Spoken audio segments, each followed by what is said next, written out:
Assalamualaikum warahmatullahi wabarakatuh. Alhamdulillah wassalatu wassalamu ala Rasulillah wa ala alihi wa sahbihi wa man tabi'ahu wa mawala amma ba'd. Sahabat-sahabat Sunan Channel tercinta yang dirahmati Allah Subhanahu wa taala dimanapun Anda berada, semoga kita semua senantiasa dalam lindungan Allah Subhanahu wa taala, diparingi panjang umur, sehat, murah rezekinya tur barokah. Amin ya rabbal alamin.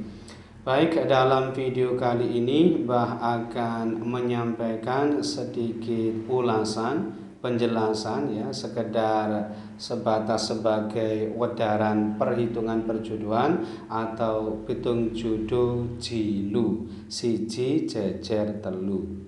Dan yang akan Mbah bahas kali ini adalah pitung jodoh saudara Atta Halilintar dan saudari Aurel Hermansyah. Ini jika mereka jadi menikah, gitu ya. Nah, pada video sebelumnya Mbah sudah jelaskan, sudah sampaikan bahwa pitung jodoh mereka ini adalah Minggu Pon ketemu Jumat Legi ya.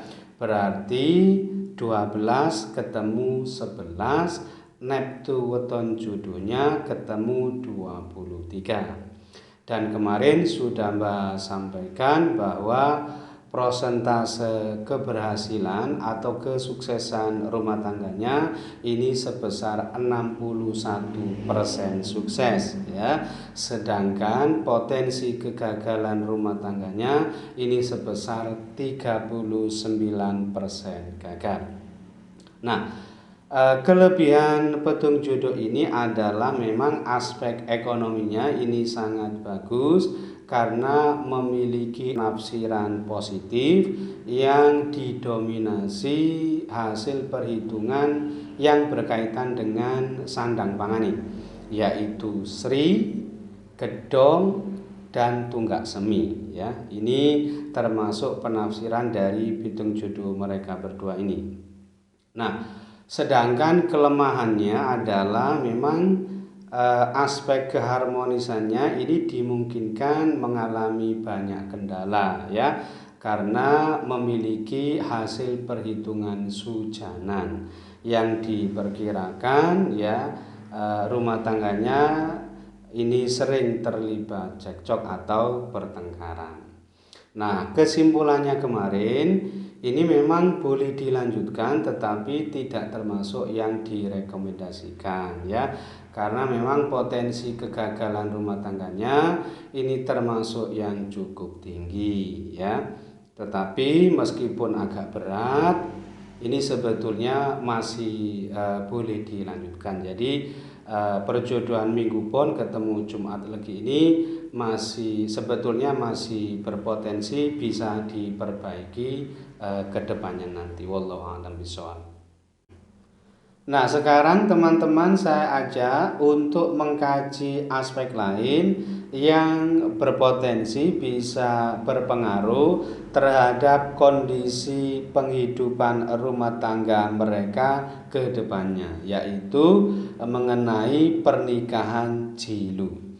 Nah, dalam ilmu titen kejawen, pernikahan jilu ini sebetulnya ada 4 macam. Yang pertama adalah jilu, maksudnya anak kesiji ketemu anak ketelu. Anak pertama ketemu anak ketiga, ini namanya jilu. Ini termasuk lusan manten.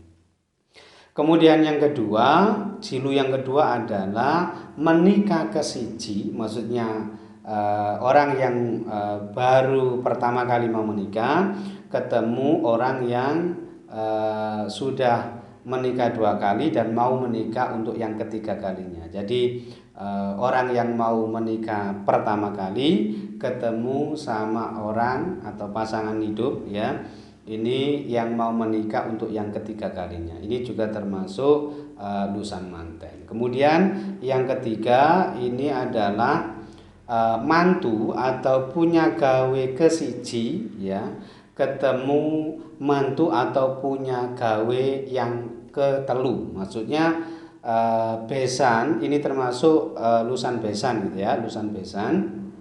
Maksudnya besan yang satu baru pertama kali mau punya gawe, sedangkan besan yang satunya ini sudah 2 kali melangsungkan pernikahan, maksudnya sudah 2 kali punya gawe dan mau punya gawe untuk yang ketiga kalinya. Ini juga termasuk jilu, tetapi jilu lusan besan gitu ya.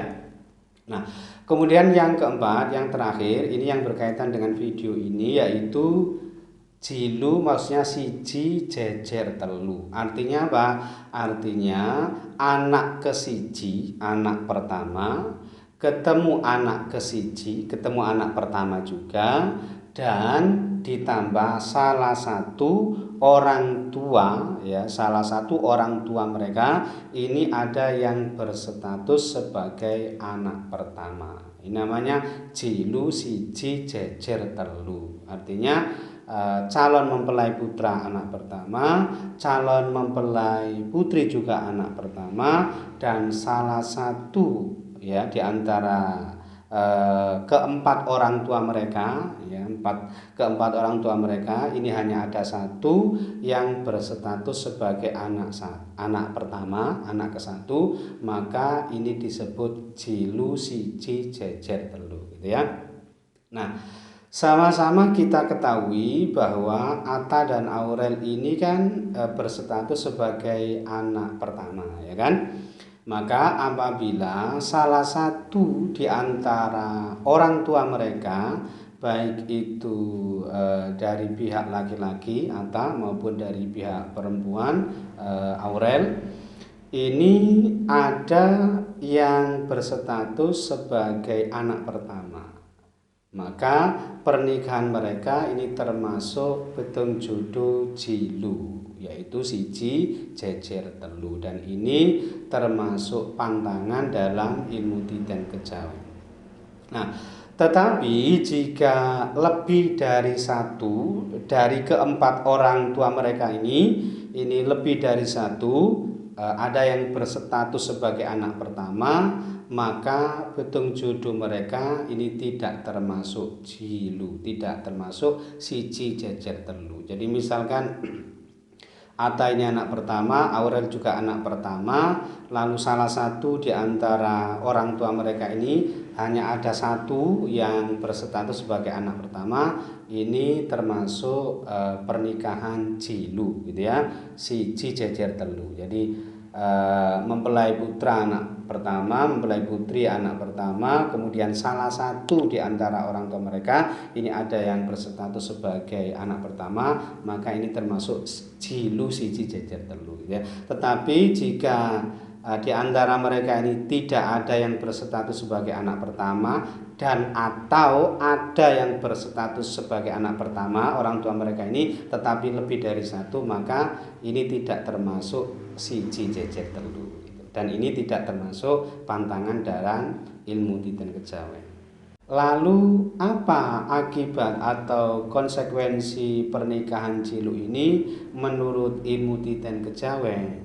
Nah, di sini ada beberapa asumsi yang sudah menjadi kepercayaan orang tua kita dulu, ini berdasarkan ilmu titen kejawen. Nah, yang pertama adalah mungkin saja rumah tangga mereka ini tidak bisa harmonis karena sering terlibat cekcok atau pertengkaran. Tetapi ini semua lagi-lagi tentu berpulang pada masing-masing kepribadian masing-masing yang menjalaninya gitu ya. Jadi misalkan kepribadian mereka ini bagus ya, insya Allah tidak ada masalah. Tetapi jika sebaliknya kepribadian mereka ini tidak bagus dalam berumah tangga, maka justru akan semakin memperburuk keadaan dan mungkin saja bisa berpotensi akan terjadi perceraian ya, naudzubillah ya.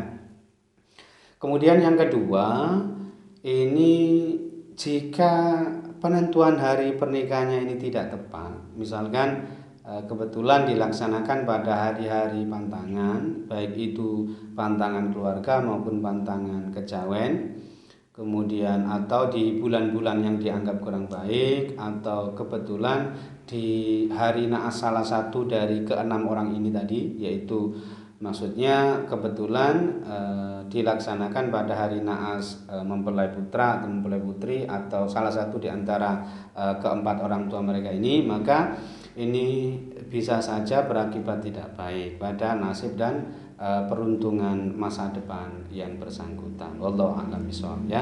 Mbak tidak perlu melanjutkan ini semua, ya. Mungkin ini semua tentu saja tetap berpulang pada masing-masing pribadi yang menjalaninya. Jika yang menjalaninya ini perilakunya baik, insya Allah tidak ada masalah, gitu ya.